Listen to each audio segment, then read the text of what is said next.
What's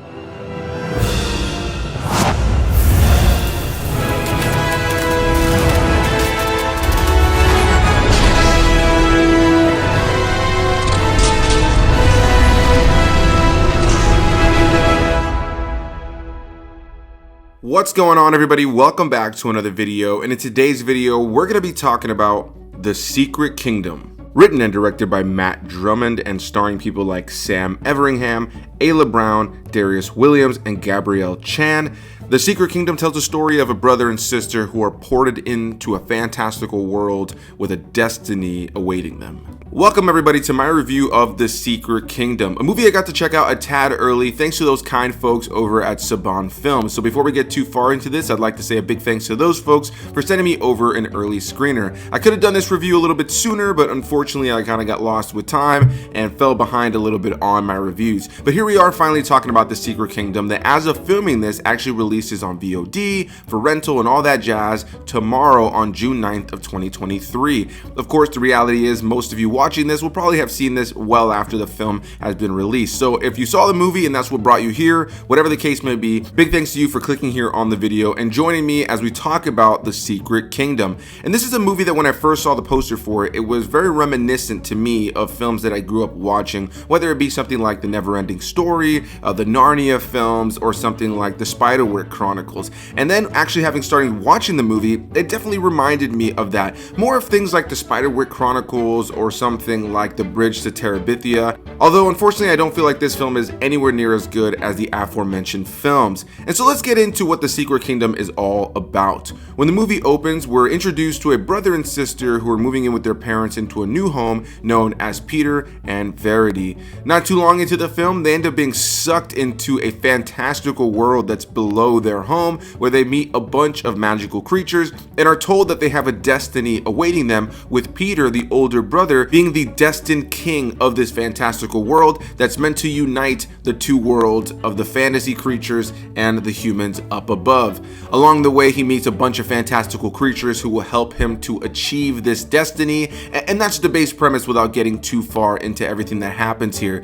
And as the movie was progressing, I was kind of into it. For the first half of the film, I found myself pretty engaged with everything going on because it reminded me a lot of those films I grew up watching as a kid. And in the early 2000s, the mid 2000s, and even just throughout the 90s, there were a lot of these movies that had some sort of story based around some young kids that were sent to a fantastical world, pulled into some magical world that their parents were never aware of the entire time.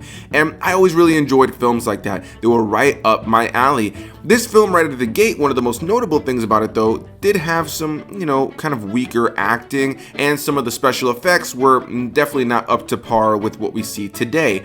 But having been a fan of early Doctor Who, or a fan of things like Merlin, a BBC show that focuses of course on Arthur and Merlin, as well as countless other fantasy shows and movies that often didn't necessarily have the greatest special effects, I went into this with a little bit more of a forgiving mentality because I am a huge fan of fantasy, and I'm okay if the CGI isn't always perfect in fantasy, since I've watched countless series and movies from my childhood and things that have just come out that often don't have the greatest special effects, but at least have fun stories. And in the end of the day, that's what I wanted out of this movie, a fun, well-told story, even if the special effects weren't phenomenal. But as I mentioned before, some of the acting in this film is not phenomenal, specifically from our two leads, the two kids in this film. I don't have anything against them. They're kids. I don't think they were terrible in the film in any way, shape, or form, but there were a lot of times where it just felt like kids reading lines, which unfortunately took me out of the film. But what did keep me in the film were these magical creatures that, though the CGI on them maybe wasn't up to snub with what we see in films today, I thought the voice acting behind these characters was pretty exciting and pretty engaging throughout the course of the film.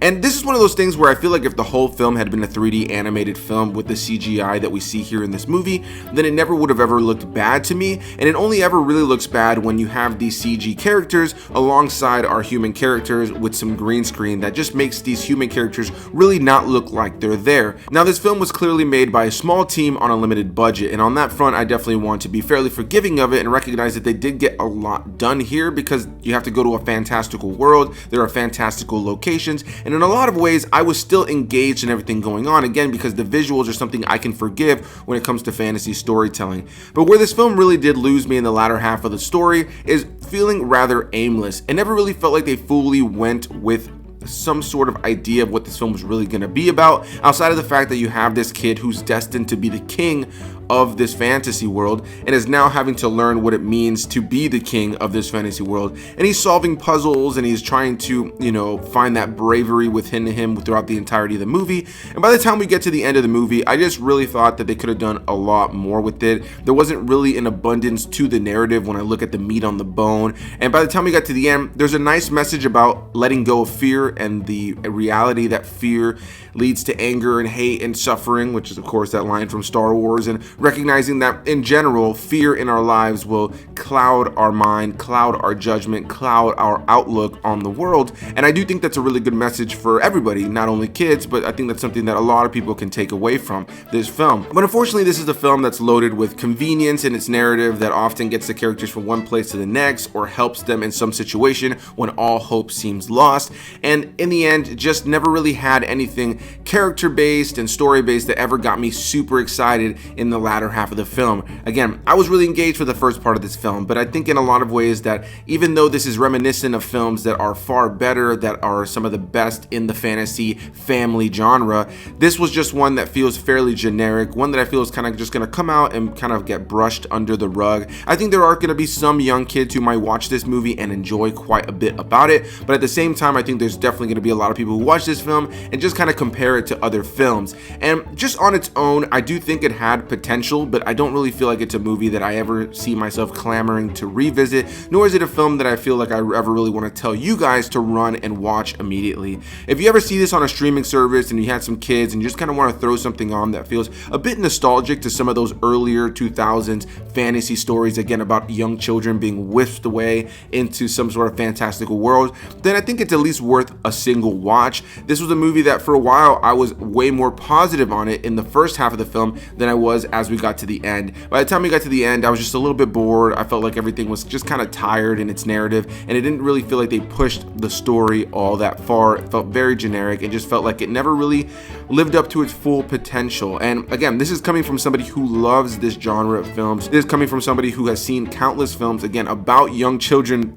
going to some fantastical world and being invested in those stories, and somebody who loves big fantasy movies that sometimes have bad special effects. So if anything, I was probably one of the most forgiving viewers that you could probably throw this movie in front of, because I just wanted to see a good story. And while I do think there was really good potential there, after the latter half of the film, I just really felt like it just never really took it anywhere special. It just, you know, had a nice little message at the end that kids can take away from it, that people in general could take away from it, but never anything that ever made this feel very unique or something that is going to want to be revisited in any shape or form. So a big thanks to you guys for watching. Definitely want to hear what you guys have to say about The Secret Kingdom. Did you like this movie? Did you not like this movie? Like me, did this kind of remind you of a lot of films of your childhood? Or was this something that you just felt was a copycat that you weren't really all that into? Whatever the case may be, leave any and all comments down below, and I'll see you beautiful people in the next one.